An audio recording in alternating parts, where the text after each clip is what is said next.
For lots of us, the start of the new year brings the promise of getting in shape, and a new wave of weight loss drugs is changing the way many Americans are battling the bulge. In fact, the huge demand is creating a shortage. Elaine Rojas Castillo shares the story of one patient who's still working to achieve her goal in spite of the setback.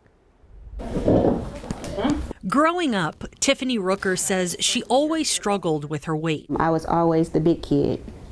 Per se, big kid with short hair. So I got teased a lot, bullied a lot, and it kind of stuck with me in adulthood. Tiffany says she carried that hurt for years. From giving birth to her 3 children to now being a grandmother of 4, she says reaching her highest weight of 284 pounds was more than just physically heavy. You know, when people look at you and they see that you're overweight, they just think you overeat, but they don't understand you have baggage. Things that weren't your responsibilities that you took on.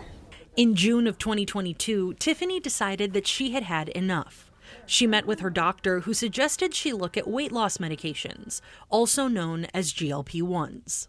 Over the last few years, some of the most popular products on the market, like Ozempic, Wegovy, and Mounjaro, have surged in popularity and led to a nationwide shortage. It's very difficult to lose weight, right?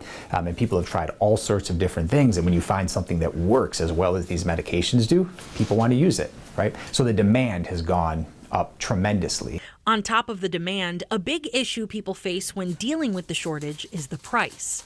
Depending on the drug and insurance, they can cost patients thousands of dollars a year to stay on them. And research shows people may need to stay on them to maintain that weight loss. Ascension, Wisconsin's Dr. Christopher Weber says that uncertainty can make an already tough issue even worse. Some of those are very expensive, some of them are difficult to find, and so patients and providers are running into difficulties, and so the questions come up, what do we do in this situation? At one point, Tiffany went almost 2 months without her medication. So there are shortages for all of those, but day to day we don't know which pharmacy is going to have which dose of them. Sometimes they don't have any, sometimes they have this dose or that dose, so it's very difficult to navigate. Still, Dr. Weber says he works with patients like Tiffany to come up with ways to keep up their progress while they wait for their medications to come in. You may have tried everything, right? Everything. This diet and this medication, other things. There's almost always something else we can try. Tiffany says that hope is what keeps her going. Now, almost 2 years into her journey, she's down 88 pounds and has gone from a size 22 to a size 8. While she doesn't have an exact number in mind, she says her goal is to keep feeling this way for as long as she can. So when you look at me now, at this size, I'm free from all of that baggage because it wasn't mine. So I decided life, I'm free. I'm healthy, I'm free. In Milwaukee, Elaine Rojas Castillo, TMJ4 News.